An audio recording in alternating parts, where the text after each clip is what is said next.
Hey, this is Backwards Chats Hat, because when you turn your hat backwards, you're going to go fast and you're going to have a good time. I'm Mary Jo Bobby Sue, and I have my Favy, Elio. Congratulations, you just won that. I did, I appreciate it so This much. is my friend and one of our top dogs in our community. Get some music.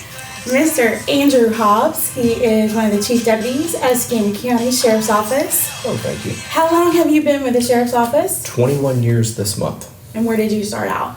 I started on patrol. I got hired on at, I'm 45 now, so I got hired on at 23, 24. Started on patrol, worked the south end of the county. South end would be Brent Lane South. And then after a couple of years, I went to the north end. North end would be same line, Brent Lane North or Davis Highway North. I was a field training officer after about a year and a half of being at the sheriff's office. So I was able to train and interact with the newer people coming in. Then Sheriff Morgan got elected, found out I had an educational background in Homeland Security through Troy State University. I was at Troy at the time, and taking courses on that and finishing up my degree. And What degree is that? What degree I do you have a criminal justice administration. At the time, I was working on a criminal justice degree with an emphasis on Homeland Security Administration. When I got into the job of it, I kind of understood that what I was learning was great stuff.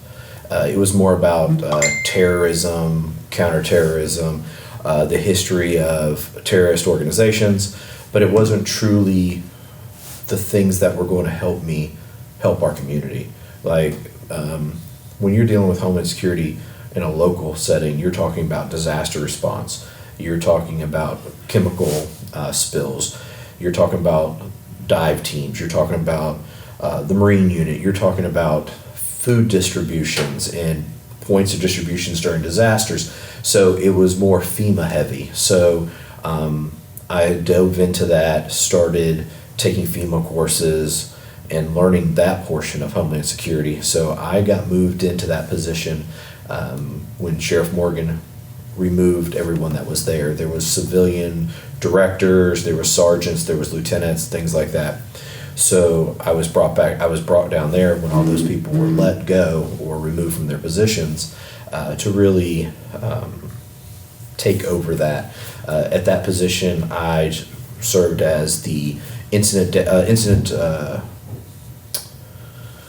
the deputy incident commander of Blue Angel Air Show, hurricanes, hurricane deployments, logistics sections chief. So I held all these different positions in leadership in the IAP, which for the people watching this, if they've done through FEMA, they understand the incident action plans and ICS and all those things that are completely useful when you're talking about fire, law enforcement, first responders, military, but normal every day it doesn't seem to really help a lot.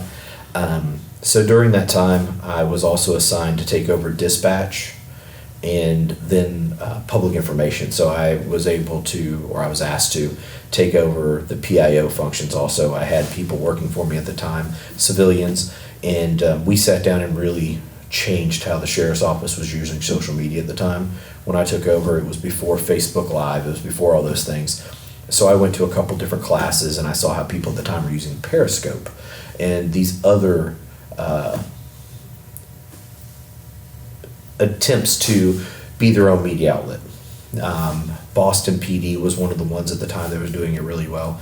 So at the time, Sheriff Morgan hired a news reporter, Amber Souther, who was our PIO for a while, and a camera person, Stacy Richter from Channel 3, who we still have at the Sheriff's Office. And we started a different approach to the PIO function and how we utilize social media. We started using Facebook Live. We started putting out the information that we felt was important, and slowly and steadily the media, who's always been our partner, but it's ebb and flows about what the media is going after, what's important to them, what's selling ad space, because at the end of the day they're still a business, they have to pay for their employees.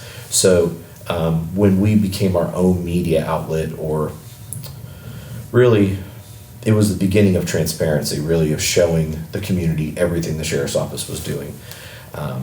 So during that, I began to go up in ranks. I went up to the rank of commander under Sheriff Morgan. And then Sheriff Simmons came in, and Sheriff Simmons was the chief deputy at the time. So for 4 years, I worked with him every day and knew what he wanted to do when it came to improving the sheriff's office. He would always say that the sheriff's office was a sleeping giant, that we had so much more opportunity. Some of the things he brought from Pensacola Police Department, like the cadet program, where we're able to hire kids from 18 to 21, give them a job. And a lot of kids like me, I couldn't afford to go to college. I started college before I got hired on in the sheriff's office, but I'm a product of a single parent home. My mother has worked her butt off, multiple jobs, just to give me what she could as a kid growing up. We lived in trailer parks in Pensacola growing up, so going to college was just not obtainable, really. I started at Pensacola State. It was PJC at the time. And then that kind of dates you. Yeah, exactly. And then so I stopped doing that and started working full time. And then when the sheriff's office hired me, they paid for me to finish college. So we do that with our cadets. We hire kids who are 18. We get them into the culture of the sheriff's office. We pay for their education, and we really give them an opportunity to see what law enforcement is and can be. So when Sheriff Simmons was running, he promised enforcement and engagement like we've never seen before. And we're 4 years in, and I think that it's easy to see the level of engagement and enforcement that the Sheriff's Office does every day. The level of transparency we have with our Citizens Law Enforcement Academies, with our movie nights, with our social media platforms. We have about 123,000 followers on our social media platforms, and we try to put out as much information as we can. We are, I was just running numbers the other day. Our public records section over the last 3 years has increased almost 4,000 requests more than they did 3 years ago. They've completed almost. Wow. Yeah. So the level of transparency at our agency is really mind-blowing. But on top of that, we have the Sheriff's Foundation, where Whitney Lucas, who's the chief of our staff, is also the president of our foundation. Our foundation is set up. Sheriff came in, and between myself, him, Whitney Lucas, Brian Williams, and another group of people, we were able to form the Sheriff's Foundation. And that does two things. It helps with the engagement, raising money to engage our community, and takes care of the men and women of the Sheriff's Office. And that really allows us to fund some of these, like movie nights, Sheriff's Office movie nights. The Sheriff's Foundation is the one who paid for the $300,000 screen. So we can go to any neighborhood and set up a movie night. And it's an LED wall, so it doesn't matter if it's sunny outside or not. And we cook hamburgers, hot dogs, popcorn. We have ice cream, and we play games, and we watch a different movie. We have one November 1st coming up, and it'll be the Super Mario Brothers movie. And for, 3 or 4 hours, a community can come there, have free food, get to really interact with their agency, their sheriff's office, because that's what we are. We are the sheriff's office. We are the people of Escambia County Sheriff's Office. We want to meet them and engage them how they want to be engaged, not how we think they should be, but how they want to be. So we, with Sheriff Simmons' leadership, we really doing things like that. We've started our own academy. We're one of only 6 agencies in the state of Florida that have their own law enforcement academy, and that really allows us to put in the courtesy, integrity, and professionalism from day one in the academy. And really, the product that we're putting out, the men and women that are coming out of our academy, are some of the best candidates we've ever had locally. And you've done 3 classes now? 3 classes. We're on our 4th right now. Our 4th class is going right now. Our 3rd class graduates November 8th. And so in the past, we would take candidates from local academies and academies throughout the state, and we would hire them. And let's just say, throw a number out there, 20. You would hire 20, And you'd bring them in. You didn't really have a lot of interaction with them because when they're in the academy, you don't have any interaction with them. You would hire them in. You'd put them through FTEP, which was about a 7-week course. It tells them how you do things at the sheriff's office, policies, procedures, all those different things. And then they would get FTO, field training. So that's 16 weeks of field training. So we were having, out of 20, maybe 10 were making it out. So you were always behind the 8 ball. You were always getting caught behind because you were losing so many people. Well, we went in, revamped our hiring practices. So with Sheriff Simmons' blessing, I was able to look at how we were hiring, revamp how we did that, put different people on the interview boards. I brought people from training that are going to be dealing with these new hires. And so they would look at the people, talk to the people, and really then we have a round table we sit at. And so let's just throw a number out there. Let's just say I get 70 applicants. Out of those 70 applicants, we have background, we have psychological, we have polygraph, we have some other different things we do in that process. And out of that, let's just say, what did I say, 50, 70?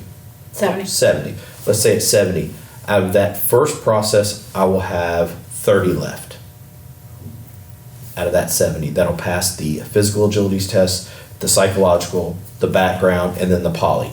Those are all very difficult because they're going to ask you questions that a lot of us don't want to answer. I mean, especially if you've been in college and things like that, or you've lived, if you're a little bit older than a 21-year-old person, you've lived out there, you've been in the military, you were in theater, things like that. So out of that 70, we'll get 30 candidates. And out of that 30 candidates, we might pick 15 or 20. So we sit at a table, we have all of their folders out, we have all their backgrounds out. And so the people we put in our academy are absolutely the best candidates we have at that time. And I tell them that, the candidates we're putting in our academy are probably some of the best candidates for jobs in the state of Florida, if not the community at least, because they've had to jump through every hoop. They have to have, you don't have to be perfect. You could have used marijuana, you could have used cocaine, you could have used drugs in your past. You could have had some issues, but there's certain things you can't be a thief. You can't have some of those different things, and you can't have, and again, depending on your background, being in college, being in the military, if you experimented with drugs and things like that, as long as it wasn't within a year, and as long as it wasn't a hard drug like fentanyl or heroin or things like that, we're able to kind of work around those things if there's other redeeming qualities of the candidate. So I'm not looking for perfect. Because the job we're going to make them ready for is a very challenging job. And if people have life experiences, it really makes them better. It allows them to understand that we are a light. I tell all the new people, we are a lighthouse in someone's storm. It is our job to show up at a call or on the road, and we're usually going to meet someone at their worst moment. Mm-hmm. And by the grace of God goes me. And that's what I tell our new hires is that I'm going to hold you to a standard. The sheriff is going to hold you to a standard to be that lighthouse, to be that strength, and to use courtesy, integrity, and professionalism when you're dealing with these people. And understand, majority of the people we interact with are not bad. They're just in the worst time of their lives. Yeah. You had mentioned something about the Sheriff's Foundation just a few minutes ago, mm-hmm. and I have been participating in the Sheriff's Ride-Along program, mm-hmm. and I did all the paperwork and the classes that you have to do that. And one of the officers that I rode with, I was asking them how they felt about the Sheriff's Foundation, and they were telling me about this thing in their car mm-hmm. that goes in the front seat.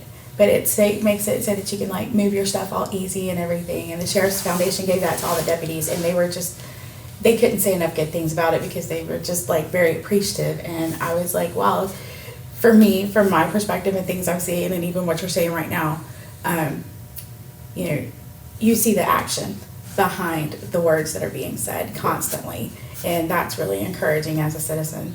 Yeah. So that duty bag. our chief of staff, Whitney Lucas, and the sheriff were looking for different ideas on every year the Sheriff's Foundation gives our sworn and our professional staff. Professional staff is the civilians. We give them a gift. Well, we don't. The foundation gives them a gift just to show how much they're appreciated. So that year was the duty bag for the sworn, and it has their name on it. It's very nice, and it allows them to move, because in your car, when you're moving in and out of that thing all the time, you get a lot of stuff. You get ticket books, you get flashlights, you get all these different accoutrements that you would get. And so it really is very, very nice bag. And you can use it for a gym bag. You can do anything you want to. It's yours. And on the professional staff side, we gave them a backpack, a very nice backpack that was embroidered with the Sheriff's Foundation on there. And then this year, they gave everyone a golf umbrella, a very nice golf umbrella. Oh, it's very nice. That's great in the summertime here. Yeah, the raining and sun. So it's every year. Whitney is always trying to up herself. How she always tries to get the gift better and better, and it really is a way of showing the employees how much we appreciate them. That's cool. Yeah, that's like good swag. Yeah. Yeah. Speaking of summer, you know this, but how I spent my summer vacation was I did some professional development for myself. And I attended the Citizens Law Enforcement Academy for 7 weeks, and we had to commit to the 7 weeks. And it was just really awesome. And so I wanted to take a few minutes and talk to you about that. The very first night that we showed up, talking about the different things, we had like a nice polo, and we had a portfolio, and I had the CLIA stuff on it, and we had our names. And from the beginning, one of the things that the sheriff said was courtesy, integrity, professionalism. Those are like the 3 core values of the sheriff's office, and that just flowed through everything from the get-go, day one. And the real reason that I was taking it because I wanted to see the real-time crime center, and we did that the first night. Yeah. So I was like, okay, I'm done. But you can explain this better than I can about the real-time crime center and what it entails and how it's a benefit to our county. So the real-time crime center is something that we started down a road about 2 years ago. The sheriff is always challenging us to look at better ways to spend taxpayer money, better ways to keep our community safe. And when I was at the FBI National Academy in Quantico, that was something that was talked about. We went up, and the sheriff had talked about it, and before I went up there, talking about this could be a trend in the future, things like that. Well, one of the weekends you're up there, they bring you to New York City, and NYPD. You spend the whole weekend with NYPD. Oh wow! Yeah, you see New York like you'll never see it again. It was an amazing time. But one of the stops we make is in the Real-Time Crime Center in New York, and they have. Wow! Yeah, it is unreal. They spend about $20 million a year on it, and it's huge. It's probably 10 times the size of ours. And you see ours is a pretty good size. Yeah. But they can watch every one of their deputies, every one of their 911 calls are there. Everything's there. Their shot spotters, their cameras, everything's integrated. It's very, very impressive. So hold on. For those who don't know, what is ShotSpotter? ShotSpotter is a system which really works really, really well in those cities that are dense population. If here locally, if you had it in like Beulah or Cantonment or Molino, they would just go off every time someone was out shooting a rifle or something. So what it does is it triangulates a bullet. Like if there's someone that did a drive-by, it'll tell you how many shots were made. It will alert our dispatch. It also alerts our patrol deputies that a shot has just gone off. It tells you where, it tells you which direction it's traveling, it tells you what caliber weapon it is, it tells you pretty much everything you need to know. Wow, that's impressive. Well, when you integrate that into what New York City has done is it will, because they have cameras everywhere through their real-time crime center, when the shot goes off, it'll bring cameras to that area and you can see everybody coming and going. So fast forward it to us. The sheriff wanted to go in that direction. We were able to find an area that our gym was once in. It was the area it's in now. We moved our gym out to another building. We were able to get another building from the county. So the Real-Time Crime Center integrates cameras that we have, cameras that the city has, the cameras that the state has, cameras that private entities like businesses, hotels, things like that buy this, it's called a core, and it allows us all the schools and all the elementary, middle school, and high schools flow into the real-time crime center. So if we have a call for service, let's just say a 911 call or an active shooter call, we are able to, the intel analysts that are there are able to dial up and figure out what cameras we have in that area, and they can give that information real time to the men and women who are responding to that call. So if there's a white Toyota, let's just say a white Toyota pickup truck, and our license readers who also feed through there, it'll be able to pick up that license, tell them where it's going, tell them what direction it's going, who may be driving it. It is a way to give the men and women who are responding to calls or service every bit of information you have. So that's when it's active, when it's happening. You're able to pull in cameras, you're able to bring in information, but they're also going through all the intelligence. So the dispatcher, our dispatchers are amazing. They dispatch over 300,000 calls for service every year. That is a job I would never want. They are amazing, and they do it professionally. They have S's on their chest. They should, because they are absolute. That's how they yeah, they are. I used to be a dispatcher. Well, by there the it way. is. There it is. You see, yeah. So they don't have time to pull all that intel in and figure things out. They are too busy trying to get people to where they need, answering the calls, having people scream for help to them. So the intel analyst takes all the information and says, okay, if this suspect, let's just say we had a shooting on the north end about 8 months ago. Myself and Chief Leiter were out at lunch. We hear the call go out. Real-time crime center chimes up and says, the last 3 addresses this suspect had were A, B, and C. Well, we were around the corner from one. We were able to go over there. It was the suspect's mother's house. We went and spoke to the suspect's mother, and the suspect's mother was able to get us the suspect to turn themselves in. Well, that would have taken hours in the past, but because you have real-time information being put out, you're able to solve crimes quicker. If you have burglaries in your neighborhood, if you register your Ring doorbells or your whatever system you have, you can register it. We don't have access to it, but you register it with us. We can send you an email. We can circle an area and say this area was burglarized. We'll send an email out and we'll send you a link, and you can look through your camera and see if you see anything that matches that description, and you can send it to us immediately. In the past, our investigators would have to go door to door to door to door. So it's also a force multiplier. You're able to keep the community safer by using less people on the streets, because we need more deputies. We are at 400 and I believe 445 sworn deputies at this point. With a population our size and growing, we should really be more near 600. And the sheriff is always working on that with the county commissioners, and they've been very good partners the last 4 years about funding and paying, because we're asking the men and women of law enforcement to do a ton, more than they've ever done, and you have to pay them for that accordingly. One of the things that y'all got in the past 4 years was body cams, right? Yes, that's another thing that the sheriff, again, transparency, because you can't have engagement and enforcement like we've never seen without transparency. And we want people to see the brave work the men and women of law enforcement do every single day. Yeah, it caught, when we had some floods, it caught one of the deputies going underneath the... Yes, that's a prime example. Yes. You had flooding a year ago, flooding on Highway 98. Our deputy gets out to help someone who is stuck in the water, doesn't know that there's a drainage pipe there. Yeah. The citizen gets sucked in. Our deputy goes in after him. They go underneath. They get pulled, I believe it was 160 feet underneath the interstate in a drainage, feet backwards. So they're going backwards. And it was caught on body cam the whole time. And the deputy and the citizen were able to come out on the other side. But did that go viral, or it make national news? It made national news.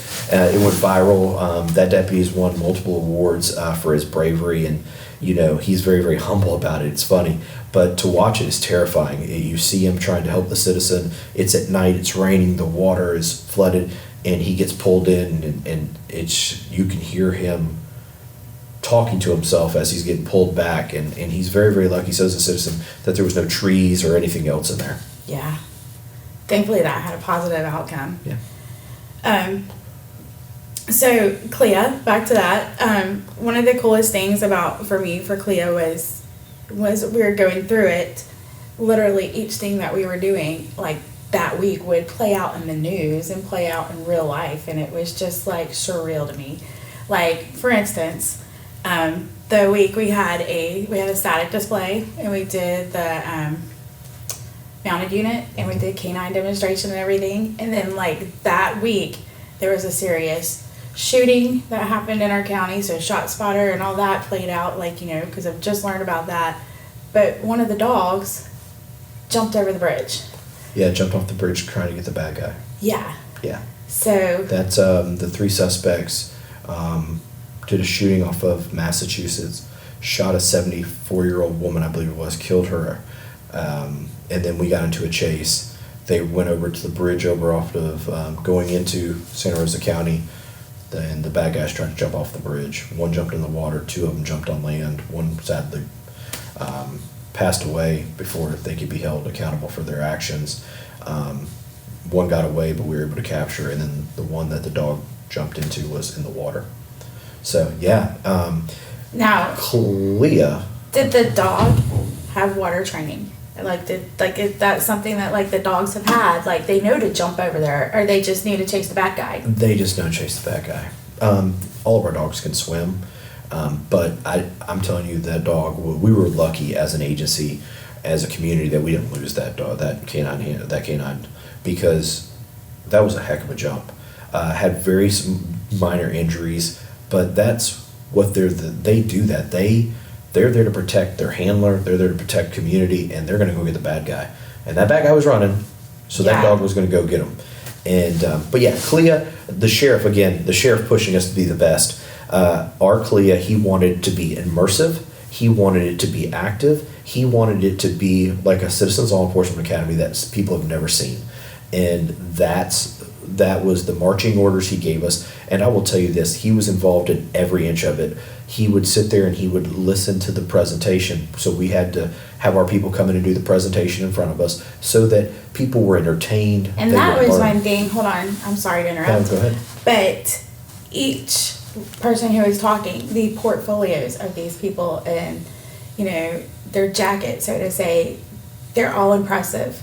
Like, they all have, like, lots of accommodations or lots of education. I can't think of her name, but the blonde lady who works with crime scene, she's Lacey working on Oden. her doctorate. Yes, Lacey Oden. She is one of our professional staff. She's in charge of all the professional staff in crime scene. She is recognized as one of being the top people in her profession in the United States. She goes around, trains the FBI, trains other organizations. She is an absolute rock star. And she works here at Escambia County Sheriff's Office. Absolutely. She's here in our town. Absolutely. I think sometimes that because it's our own hometown, we don't understand how lucky we are to have the talent we have here. But when I get in front of people and I tell them the Escambia County Sheriff's Office is the best agency in the Panhandle, if not the whole Northwest Florida, I would challenge that we're, for our size, the best agency in the state of Florida.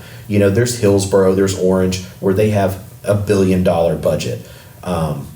And they're going to have some things differently. But I will say this, Sheriff Simmons pushes us to be the best every single day. And I think the people you saw as instructors there are really just a sampling of the quality of people we have working at the Sheriff's Office and the quality of people we continue to hire and the level of professionalism and courtesy and integrity that we push every single day so that we have the best. We hold a standard, the sheriff holds a standard, and if you stay on that standard, great, but if you go below it, we don't have room for you. We only have room for the best, or the room for the people trying to be the best. And that's a pretty good standard, you know. We try. We're going to take a little pause break right now, okay. And, you know, one place that I always see you at is at the parades downtown. You know, we got, Pensacola is known for its parades. And Pensacola Parade People is at 331 West Government Street. They're open Tuesday through Saturday from 10 to 5:30 p.m. They've got, you shop there, you've been there. They got throws, beads, decor, clothing, jewelry. They're locally owned, woman-owned, and woman-ran. Yeah, we buy all of our throws from them. And they're 2 blocks north of Wahoo Stadium, and they're pretty fabulous. But I might be a little bit biased, just a little bit. So Clea, we talked about that, and it was just so many amazing things and everything. So then, we've had, in 2020, the pandemic. It was a worldwide thing. A lot of people were doing work from home and a lot of stuff. I think that one thing that I've struggled with, and I've seen other people, and it's probably me being judgy, but people coming lazy in their and how you look, and where you're at home all the time and not dressing up and doing things. And one of my mentors actually talked to me. He's been talking to me a lot the past couple of years about optics and how you present yourself and everything. And one thing that really stood out to me and that I've watched from the beginning is the Sheriff's Trailblazer program. Did I say it right? It is Trailblazer? The Blazer Academy? Blazer Academy. Yes. Where you have the young men. And yes. I actually... And young women. Yes, there's that one too now. Yes. Yes. But the transformation, when you're watching this, it's just amazing. And I know one of the kids who went through it, like, the very beginning. This kid grew up by me. And just to see the change in him and where he's at in life, and I know the difference that made in him. But I think also, too, it's...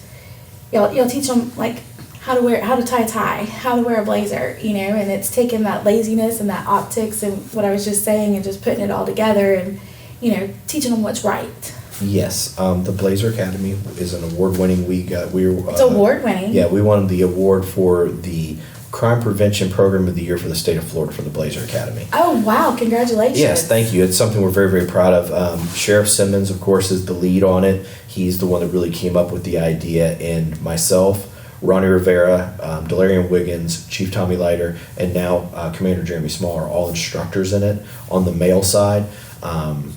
And the female side, you have Colonel Don James, Sergeant Jenna Coates, our legal counsel, Deborah Little, Whitney Lucas, our chief of staff, Michelle Crutchfield, who works at the Sheriff's Office. She's our recruiter. So you have, on both sides, you have people have different life experiences and bring those to them. A lot of the young men we deal with, I have a lot in common with how I grew up.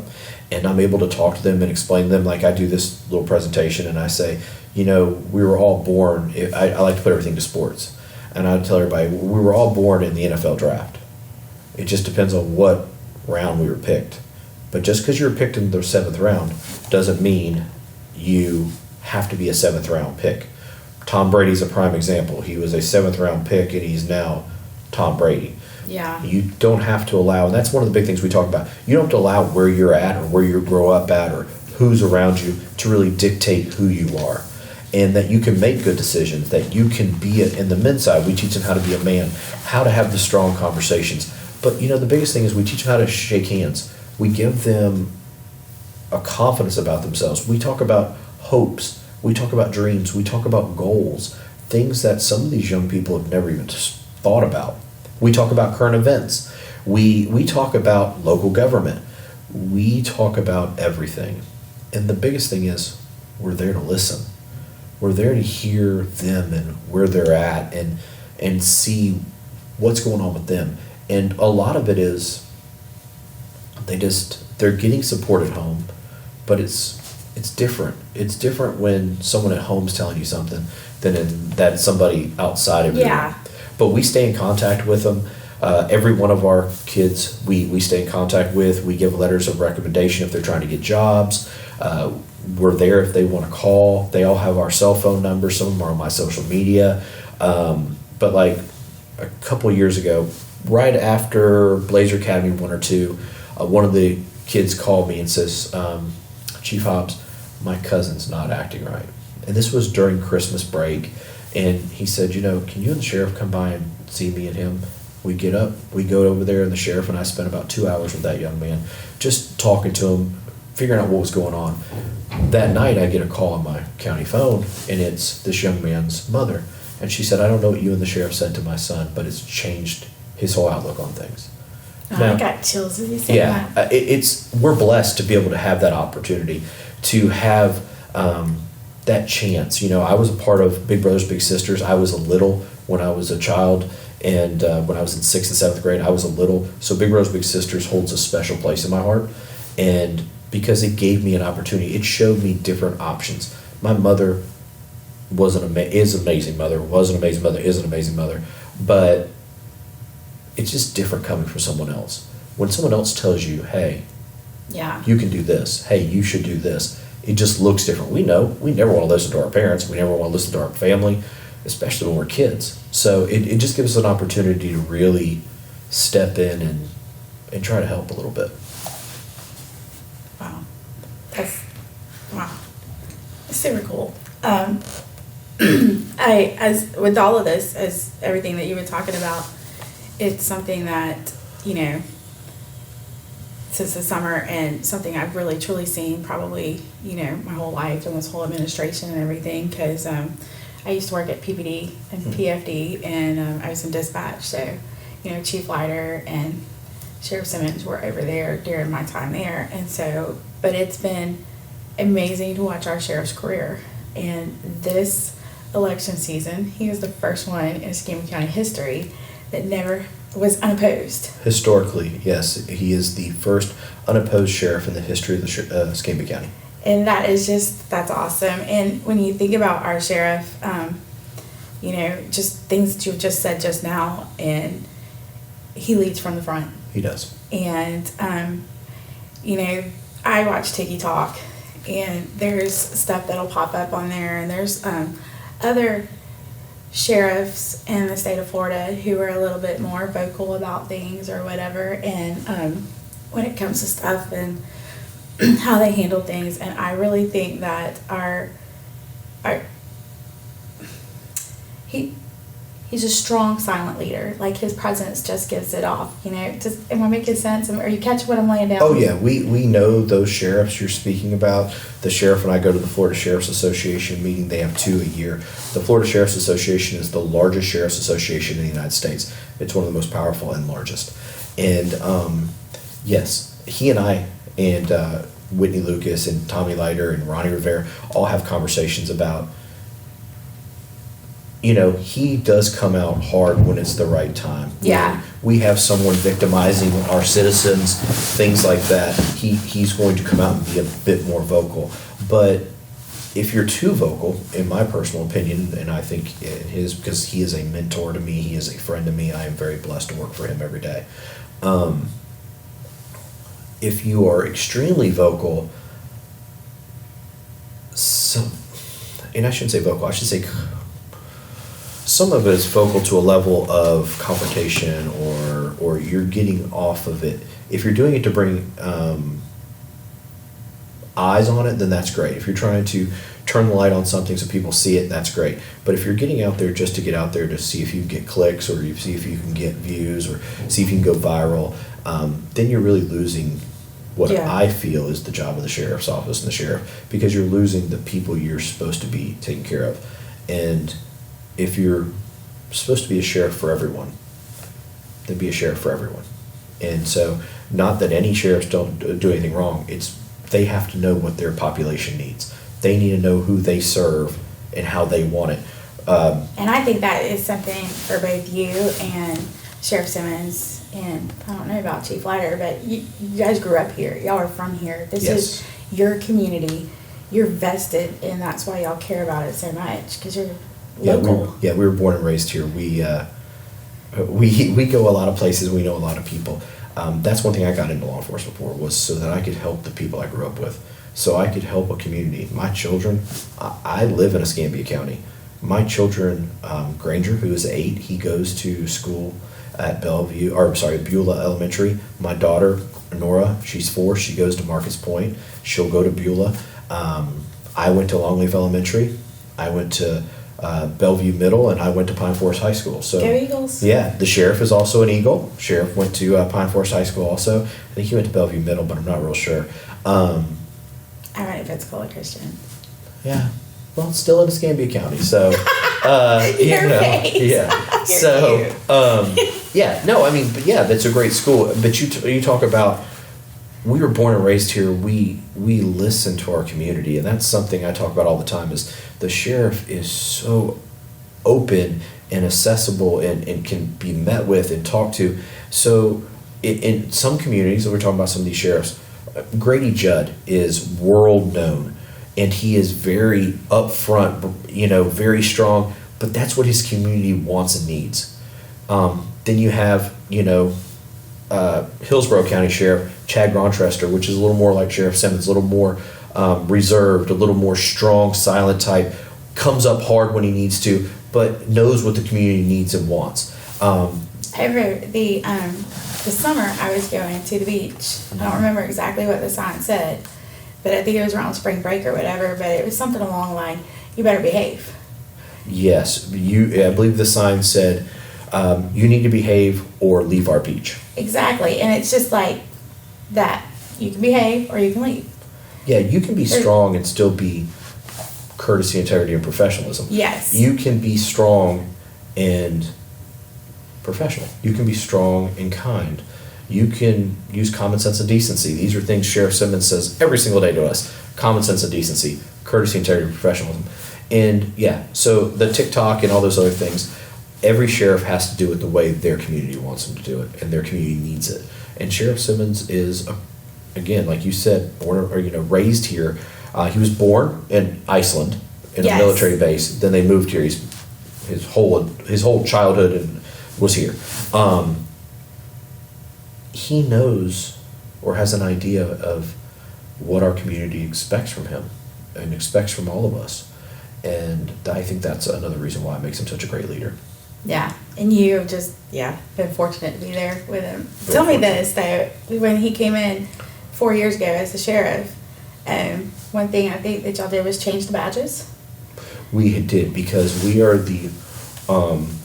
there's a conversation between St. Johns County and Escambia County, which is the oldest county. Nice. It is, alphabetically and in writing.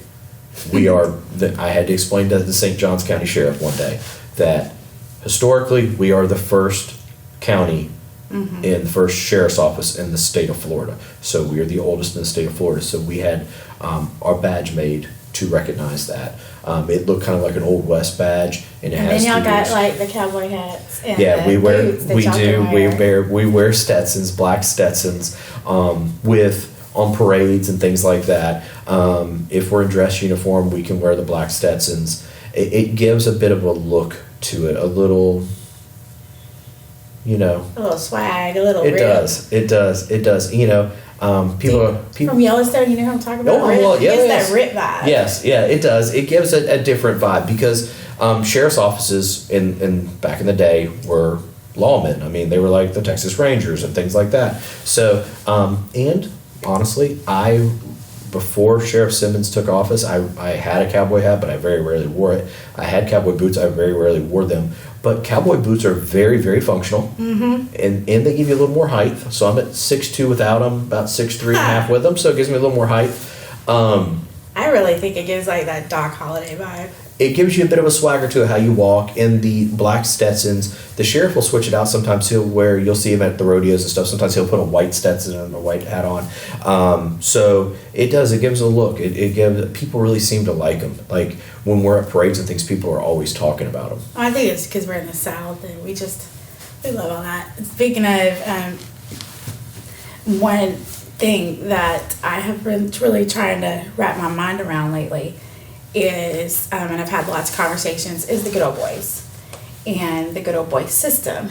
And I think that my perception of it has always been a bit jaded because there's a lot of people who have a negative connotation of it and they're thinking of things. But when I think of the good old boys, I think of somebody who has standards and morals and values and who looks out for their fellow man. And when you think of good old boys, if you ain't thinking of Luke and Bo Duke, initially, I think we got problems, so that's my mentality and that's where I'm coming from. And a while back, you and I were having a conversation about something and you had responded to me, it was the right thing to do. And that just resonated with me because that's who you are, and that's how I perceive the good old boys. But apparently there's a lot of different definitions of good old boys. Yeah, it would depend on who you're speaking to. About good old boys. I mean, because you see the negative connotation like, well, that's how it's always been, or they got that position or that job because of who they know, and those things. And then you see other people like you are like, hey, that good old boy down the street's the one who came and helped us when we needed something. So I think it's really in the eye of the beholder. It's a lot about who's directing that and who's doing that. But yeah, I kind of simply do it by just do the right thing. Even when it's not the best or the most fun thing to do, if you just do the right thing, you're always going to be okay. Yeah. And the thing is, when you make decisions, you open yourselves up for criticism. Just make sure you're doing it for the right reasons, and again, and go back to the Sheriff Simmons leadership.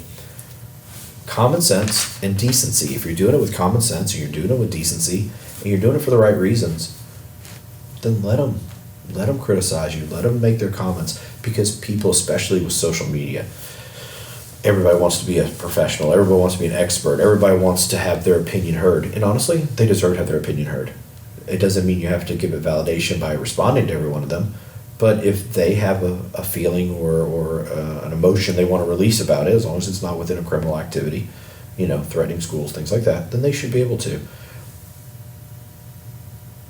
But the good old boys, to go back to that, it just depends on how you're using it and who you're talking about. Because if you're talking about certain things, then yes, it's a negative connotation. If you're talking about positive, then it's going to be positive. I think it's just, again, how you utilize it. It's just like everything else in this world.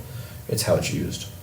I think you just hit the nail on the head with that. It's how it's used, and yeah, I think a lot of people distort things and whatnot. I don't know if you know this, but I have like a little crush on one of your officers, and they're having a birthday next month. Okay. Miss Sadie. Oh, yes. That was like, woo. But yeah, Sadie, she's going to be yes. 5 years old. Yes. And her birthday is November 8th. And she is just one of the most beautiful animals in the world. She's as sweet as can be. And I actually have one of her cards with her and her handler. And I have it on my mirror in my room. And that way I can just remember them and pray for them and pray for the deputies and everything. But I am pretty fond of Sadie. She has been a great asset to our agency. Her handler, Deputy Matthews, is amazing.